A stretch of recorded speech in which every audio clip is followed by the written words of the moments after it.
Hello everyone, welcome back to Exam Tracker. Today I am going to discuss UGC NET and SLATE examinations, environmental economics and demography part 1. Okay, so this theory is very important. This topic is important for your UGC NET and SLATE examinations. So let's discuss the syllabus first. सो पहले आप लोगों के लिए जो syllabus है unit 9. सो यहाँ पे है number 1 topic environment as a public good, number 2 market failure, number 3 cost theory, number 4 cost benefit analysis and compensation criteria, number 5 valuation of environmental goods, theories of population, number 7 concept and measures fertility and mortality, number 8 age structure demographic dividend, Number 9 life table, number 10 migration. So total there are 10 topics under unit 9. Okay, हम लोग एक एक करके discuss करेंगे and today हम लोग सिर्फ cover करेंगे number 1 and number 2 that is environment as a public good and market failure. ये दो टॉपिक डिस्कस करेंगे and related to this topic हम लोग प्रीवियस ईयर क्वेश्चंस भी डिस्कस करेंगे. Okay, so topic is important for your exam point of view because I have seen many questions came from this topic in 2019 and 2018 especially. So let's discuss the topic first. Number 1, so environment as a public goods हम इसको कैसे define करते हैं. So public environment को public goods जो है ये define करने के लिए व्हाट इज पब्लिक गुड्स ये हम लोगों को जानना इम्पोर्टेंट है. So a public good is one whose consumption और use by one individual does not reduce the amount of the available for others. So public good ऐसा एक गुड्स होता है जिसका कंजम्पशन कोई भी यूज कर सकता है और किसी को हम लोग एक्सक्लूड नहीं कर सकते यूज करने के लिए. ओके, कोई भी इंडिविजुअल यूज कर सकते हैं. An example is water. Water एक एग्जाम्पल है प्योर पब्लिक गुड्स का क्योंकि ये सभी के लिए अवेलेबल होता है. किसी को हम लोग वाटर कंज्यूम, एक जो रिवर है, रिवर का पानी जो है उसको कंज्यूम करने के लिए हम लोग एक्सक्लूड नहीं कर सकते. And consumption of water does not reduce the consumption for the others also and that is why water is a pure public goods. And hence you can say that public goods has two characteristics, that is it is non-excludable in nature and non-rivalry. Okay, so हम लोग क्या बोल सकते हैं कि public goods का characteristic जो है नॉन एक्सक्लूडेबल है, नॉन राइवलीज है. सेम वे जो एनवायरनमेंट है, एनवायरनमेंट भी हम लोगों का पब्लिक गुड्स है क्योंकि एनवायरनमेंट हम लोग जहाँ पे रहते हैं किसी को हम लोग एक्सक्लूड नहीं कर सकते उस रहने के लिए. और इसीलिए जो है प्योर पब्लिक गुड्स में एनवायरनमेंट भी आ जाता है. Okay, so moreover environment quality is generally considered as a public goods and when it is valued at market price it leads to market failure. Okay, अगर एनवायरनमेंट जो quality है वो सभी के लिए सेम है, किसी को एक्सक्लूड भी नहीं कर सकते एंड कंजम्पशन भी उसका रिड्यूस नहीं होता है. ओके, सो इसीलिए एनवायरनमेंट जो है वो पब्लिक गुड्स है, प्योर पब्लिक गुड्स है. अगर एनवायरनमेंट को हम लोग मार्केट में वैल्यू करेंगे, मार्केट में हम लोग डिफाइन करेंगे, then it will lead to market failure. थोड़ा सा अच्छे से समझेंगे ये बाद में. ओके, सो फॉर एग्जाम्पल क्यों हम लोग एनवायरनमेंट को पब्लिक गुड्स बोलते हैं? Because climate change protection is most obvious form of public goods in the environment. No nation can be excluded from the emissions as well as biodiversity conservation is also a pure public goods. So जो climate change हो रहे हैं या climate change के लिए जो protection for example India हो, world हो, कोई भी अगर प्रोटेक्शन ले रहे हैं देन इसका जो कंजम्पशन है, उसका जो बेनिफिट है, वो बेनिफिट लेने के लिए हम लोग किसी को एक्सक्लूड नहीं कर सकते. ओके, एनवायरनमेंट चेंज अगर हो रहा है, क्लाइमेट चेंज अगर हो रहा है देन सभी इसके लिए इसका बेनिफिट उठा सकता है और उसका कुछ नेगेटिव इम्पैक्ट भी आता है तो उसका इफेक्ट भी उन लोगों को ही सभी को लेना है. ठीक है, so no nation can be excluded from the emissions and as well as biodiversity जो कंजर्वेशन है उस ये भी प्योर पब्लिक गुड्स है क्योंकि बायोडाइवर्सिटी जब कंजर्व होते हैं, करते हैं लोग या जो हम लोगों का जो ऑर्गेनाइजेशन है, गवर्नमेंट है, वो बायोडाइवर्सिटी कंजर्वेशन के लिए जितना भी स्टेप ले रहे हैं सो किसी को हम लोग उससे जो पब्लिक है उसको हम लोग एक्सक्लूड नहीं कर सकते. ठीक है, इंडिया में अगर कुछ बायोडाइवर्सिटी कंजर्वेशन के लिए काम कर रहे हैं या क्लाइमेट चेंज के ऊपर काम कर रहे हैं देन ये नेशन वाइड इसका बेनिफिट उठा सकता है. ठीक है, Next, breathing air does not significantly reduce the amount of air available for the others. So हम लोग जो जिंदा है, हम लोग एयर के वजह से जो ऑक्सीजन हम लोगों को मिल रहा है उसके लिए जिंदा है. सो हम लोगों के लिए किसी का भी जो कंजम्पशन है वो रिड्यूस नहीं हो रही है. ठीक है. And because of this environment is a pure public goods. There are another viewpoint of this. However, some environment resources are impure. For example, is fishermen, grazing land, etc. So सभी environmental resources क्या होता है, pure public goods भी होता है. मगर कभी कभी क्या होता है, कुछ environmental goods या environmental resources ऐसा भी होता है जो pure public goods नहीं होता है. For example, fishermen and grazing land. For example, एक grazing land area है जहाँ पे हम लोग जाते हैं. ठीक है. खुद का जो फॉर एग्जाम्पल एक काव को ही हम लोग पकड़ लेते हैं. खुद का हम लोगों का जो कैटल होता है वहाँ पे हम लोग उसको जो उसका ग्रास है उसको लेने के लिए हम लोग वहाँ पे जाते हैं. ठीक है.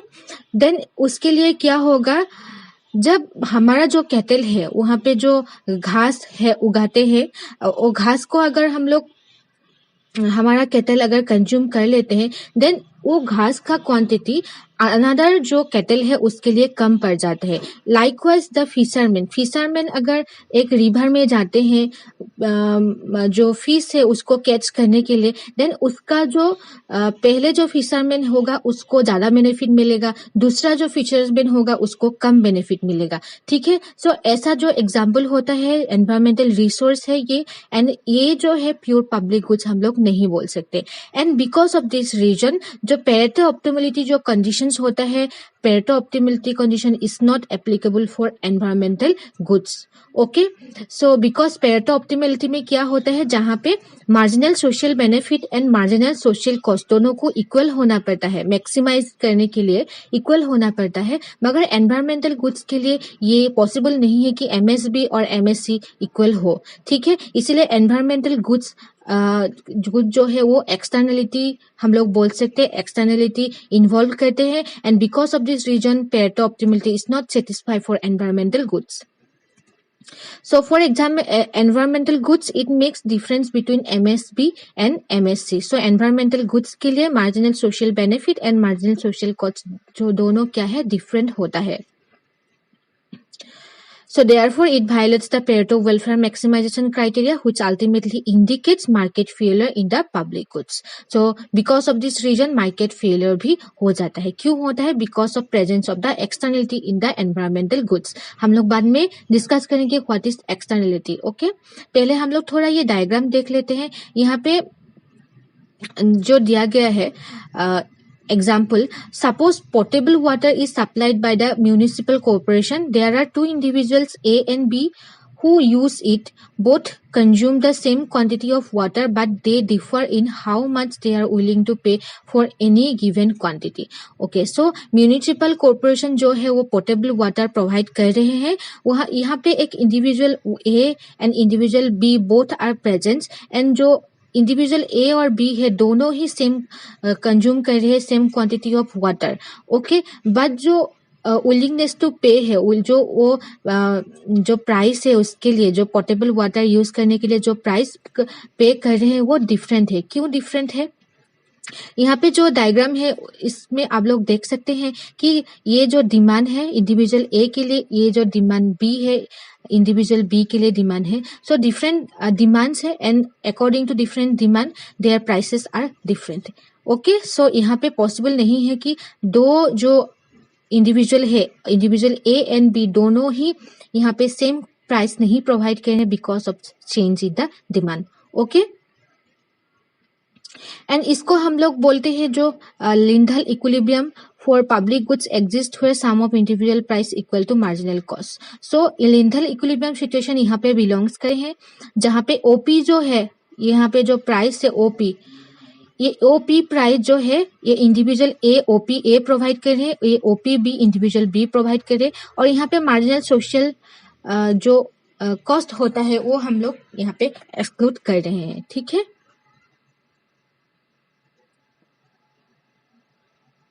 marginal cost for water. Next हम लोग पढ़ते हैं what is market failure. I hope आप लोगों को ये समझ में आ गया होगा क्यों हम लोग एनवायरमेंटल गुड्स को पब्लिक गुड्स हम लोग कंसिडर करते हैं. ठीक है. So what is market failure. So market becomes failure when market mechanism principle are unable to operate in case of some commodities and when private means contradict social and social ends of the efficient allocation of resources.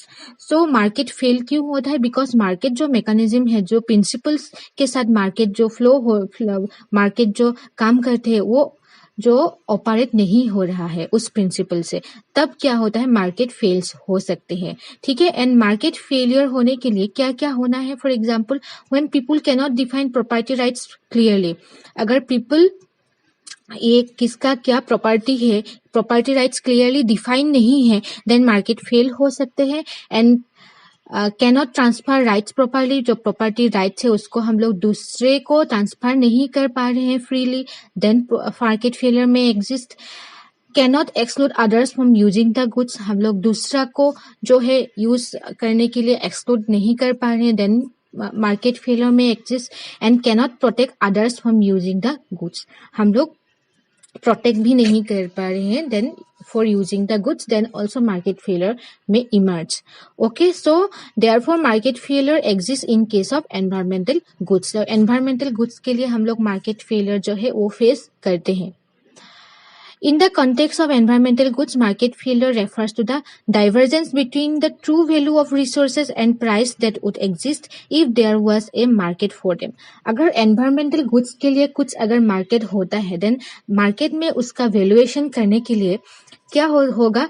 True value जो होता है उस resources का, वो true value उसको नहीं मिलता है, देन क्या होता है? मार्केट फेलियर हो सकता है. And what are the reasons for the market failure, ये भी हम लोग पढ़ते हैं for environmental goods. Externality is the main reason. Externality क्या है? Externality may be defined as any kind of benefit and harm causing one another. Okay, हम लोग किसी भी एक एक्टिविटी जो है उस एक्टिविटी को क्या कर सकते हैं? किसी के ऊपर बेनिफिट भी हो सकता है उस एक्टिविटी के लिए, किसी के ऊपर निगेटिवली इम्पैक्ट भी हो सकता है. So that is why externality can be defined as a positive and negative externality.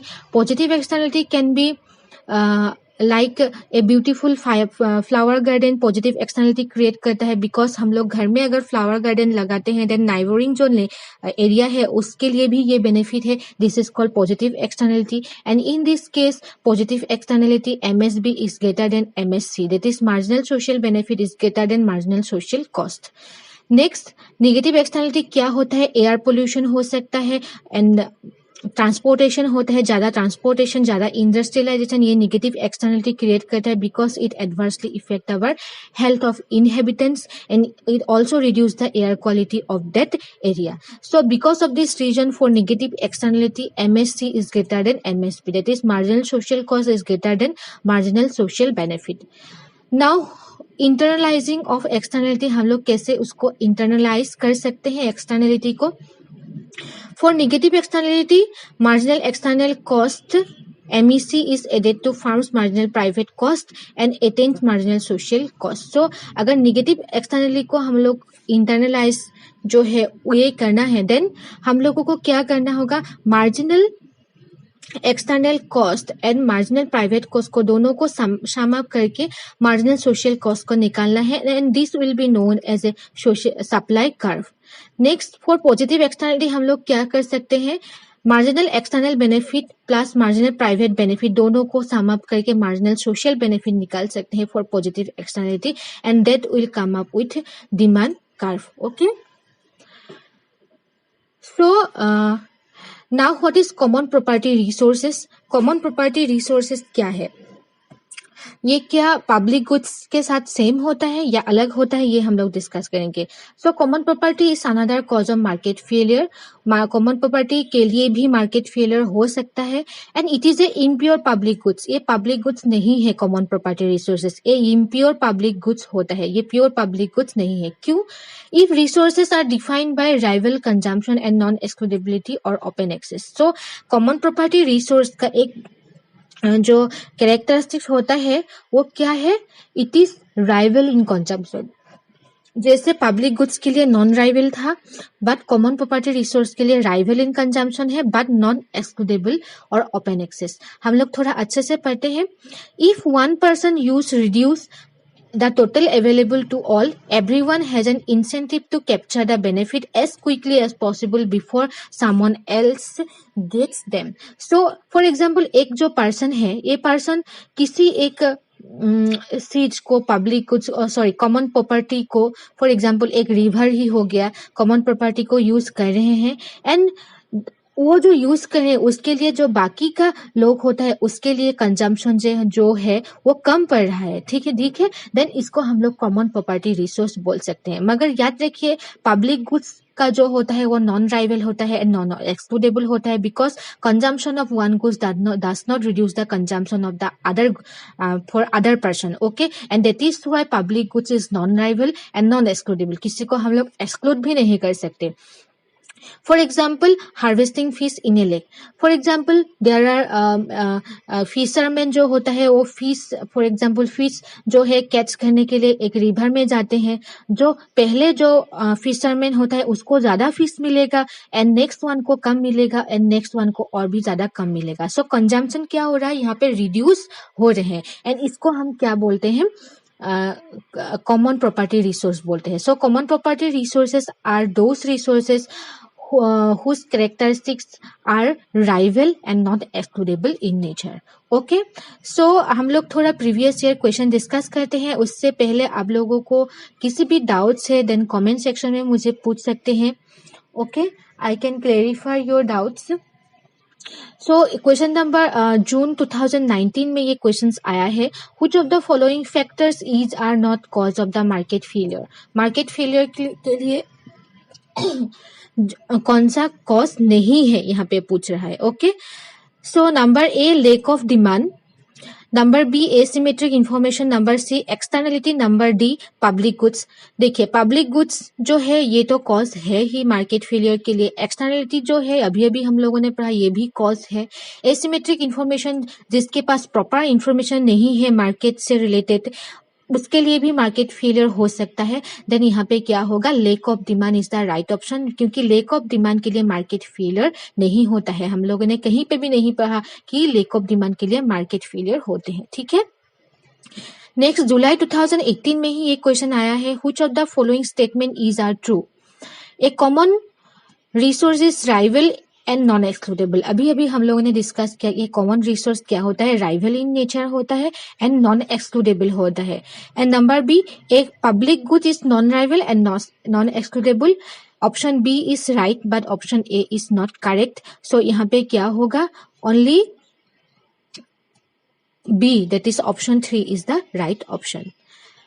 Next question number July 2018 में ही ये क्वेश्चन आया है, market failure can occur because of. Market failure किसके लिए हो सकता है?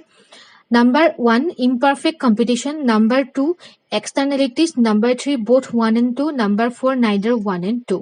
सो मार्केट फेलियर किसके लिए हो सकता है? इम्परफेक्ट कंपटीशन के लिए हो सकता है। इम्परफेक्ट कंपटीशन क्या है, कैरेक्टरिस्टिक, वहां पे प्रॉपर इंफॉर्मेशन नहीं होता है बायर्स एंड सेलर के साथ। So imperfect competition is one of a cost of market failure. And externality के लिए तो होता ही है। So both 1 and 2 are correct, so option 3 is the right option. Next, July 2018 में ये क्वेश्चन आया है, this is related to current affairs में। मैंने पहले भी बोला है कि economics is a dynamic subject, यहाँ पे करंट अफेयर्स का भी क्वेश्चंस आते हैं एंड इसका आंसर आप लोग मुझे कमेंट सेक्शन में देंगे। Which of the following option are true for national action plan for climate change? So national action plan for climate change के लिए नीचे दिए गए हुए कौन सा ऑप्शन सही है? It was launch in 2008. It has 8 vertical missions for pollution control. Both 1 and 2 are correct. Option 4 is none. So 1, 2, 3, 4 में से कौन सा ऑप्शन सही है? Don't forget to comment on this. Okay. So that's for all today. हम लोगों ने आज अच्छे से ये जो environment as a public good and market failure को कवर कर लिया है। नेक्स्ट हम लोग डिस्कस करेंगे Coase theorem, cost benefit analysis and compensation criteria. Okay, ये दोनों हम लोग कवर करेंगे नेक्स्ट पार्ट 2 में. And if you have any doubts regarding the lessons, you can ask in the comment section below. You can also join in our Telegram group, and you can buy our PDF for economics paper and for also paper 1. Thank you for watching.